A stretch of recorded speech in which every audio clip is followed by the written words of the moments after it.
Hello friends, so welcome back to Bratati Science class. I am Bratati and today I will take you to tour to animals nutrition. Okay, in the last classes we have done plant nutrition, nutrients, also photosynthesis. So today we are concentrating on nutrition in animals.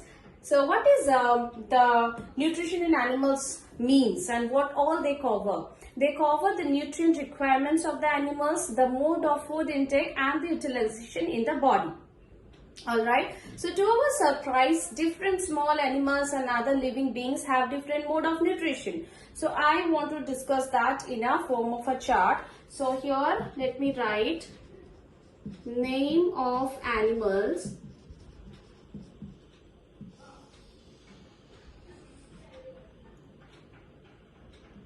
Okay, what do they eat? The kind of food they eat.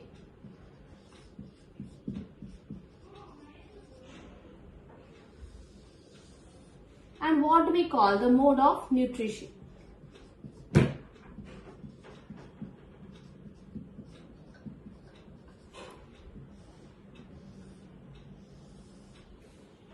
Alright, so here first we can write about the snail. So any idea what do the snail eat? They are feed on the grass and the small plants. Alright, and the process or the mode of nutrition or the mode of feeding, we can call it as chewing. Yes, to our surprise, they chew the food before they digest. Okay, they have the teeth as well. So we can write here grass and here chewing.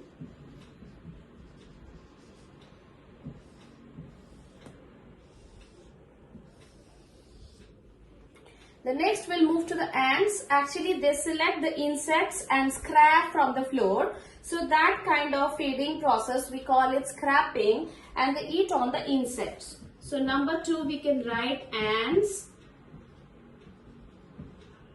Small insects or insects. S-C-R-A-P-I-N-G. Scrapping. The eagle, we know the vultures, the eagles. So those who grab the small animals and swallowed it. So the process or the mode of feeding, we can call it capturing and swallowing, and they have the small animals. Okay. So I am writing eagle only. You can make it sure for all kinds of birds similar to the eagle. We can call them vultures, hyena. So they all do the same process. So I am writing small animals. Even they eat the dead bodies, as we know. So small animals, whether alive or dead, or what do? They capture and swallow. Capture and swallow.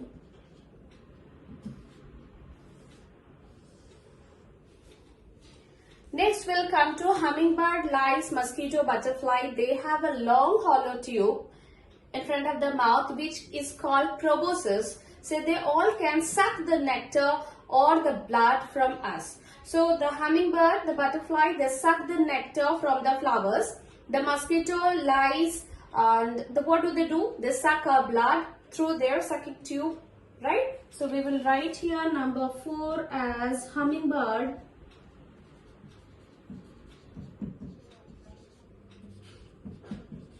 So here I have put this all small letters, but hummingbird H in capital because you know this is a proper noun. I am naming a bird. So hummingbird, they have nectar from flowers. So this process we can call them sucking.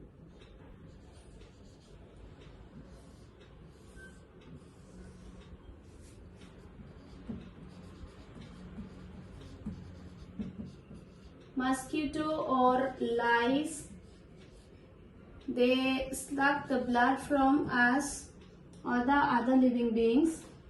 This is also called sucking. Okay. So today till this we will discuss that about this kind of animal nutritions. Okay, right? So one thing you can find out few more mode of nutrition, like you can find for butterfly, which is very similar to them. You can find for the house flies, they have their food from the decayed matter, right? And that process is known as brewing, right? Okay, so now we are moving to the human digestive system. The human digestive system, what do it contains? The system contains of what are the components of digestive system and how, what is the process going on there, that we will discuss right now. So as you know, we have 8 systems in our body. So one of the systems that we are going to discuss is digestive system. Now let's move to digestive system of human body. So if I need to draw, we'll start from this, the mouth, where we intake the food. Then we have the buccal cavity there. We chew the food with the help of the teeth. The saliva comes from the salivary gland. They break the food into the small particles with the help of the teeth. The saliva moistens the food, and after getting softened, that food goes down with the food pipe or esophagus. The food pipe or the esophagus, it continues from our neck and chest and reaches to the small sac of stomach, right? Here in the stomach, the digestive juice from, here we have the liver, the gland, liver gland. We have here pancreas. We have the gallbladder. So with the pancreas, with the gallbladder, the bile juice comes from the gallbladder. Pancreatic juice comes from the pancreas. What do? They break down the complex food particles into the simpler form. Okay. The process goes on here, the acidic mixture, and that helps the foods to chance down into the smaller particles. And there we get to see the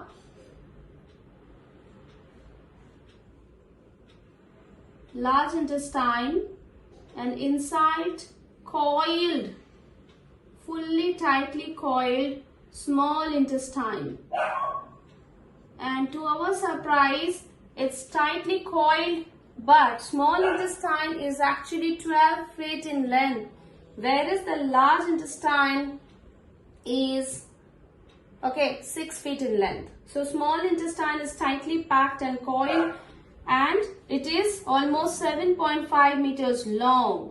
Then the large intestine, this is the rectum part where the food will be, undigested food will be stored before the remove from our body through the rectum, right?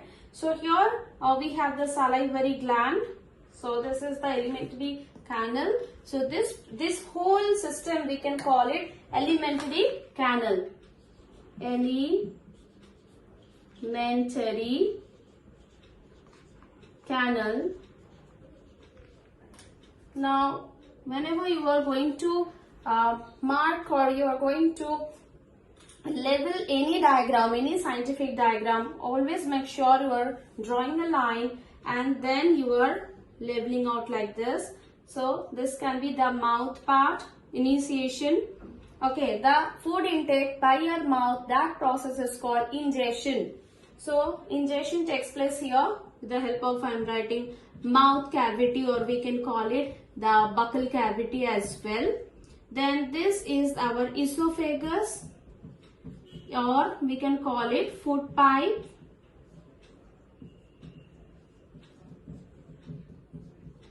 It comes to the small sac called stomach. Here we have, this is large intestine.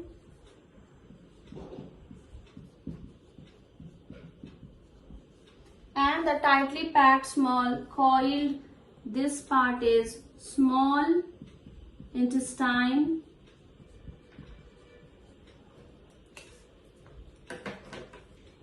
So here is the process ingestion. Here we can see liver, pancreas, gallbladder. Alright. So if you see this whole, as I said you, this whole canal is called the alimentary canal. And Now the what I said, once again we will do a recap. First we have intake of the food through the mouth. So once we have the food inside, through the process called ingestion, we'll chew the food with the help of the teeth. Then the food from the biggest part or the food will be broken down to the smaller particles. We have the salivary gland. The saliva will comes from that, will help the food to soften, and those softened food will come down through our alimentary canal or the food pipe, right? So how do the food come down? There are the wall, and this wall continuously move and push the food downwards. You know, this movement, or this is called peristalsis, that the food always comes down. Alright, so here we have the epiglottis. You can check when we swallow our food, the epiglottis is always have one side movement. It's not two side, it's only one side movement towards the stomach. Okay, now sometimes our stomachs does not accept food. When we are full, when we are not feeling well, then the stomach does not accept food. Then automatically it comes out of the mouth and the process called vomiting, right? So the food, the softened food goes inside to the neck and the chest, and it reaches to the sac, stomach. In the stomach, the juice, the bile juice from, you know, the gallbladder and pancreatic juice from pancreas that get mixed. Some hydrochloric acid also comes here.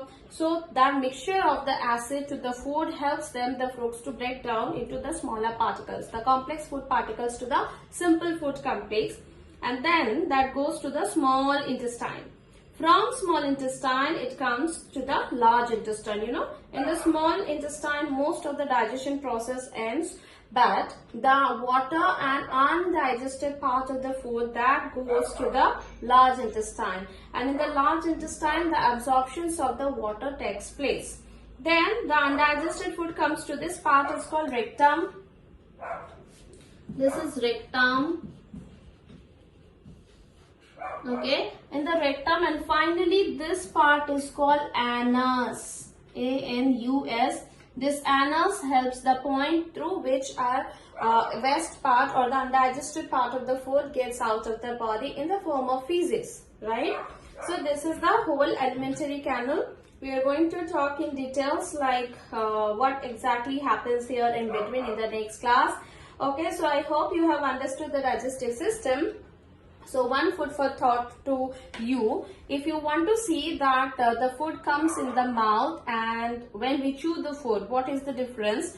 You can take two test tubes. Test tube number 1 and test tube number 2. So what you do there, you put in the first one you put some boiled rice. Okay. So here are some boiled rice. And here are chewed rice. So you have chewed this and that is there. So this one is boiled rice and this is chewed rice. Then you put the normal water in both of them. This is normal water in both the test tubes. So this is water. Okay.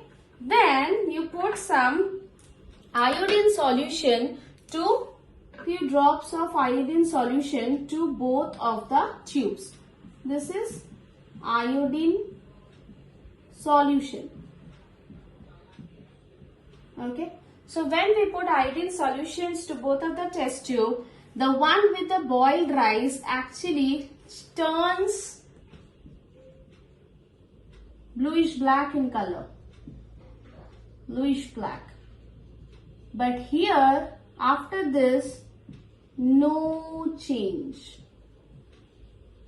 So here it turns to bluish black color, the boiled rice. But here actually no change.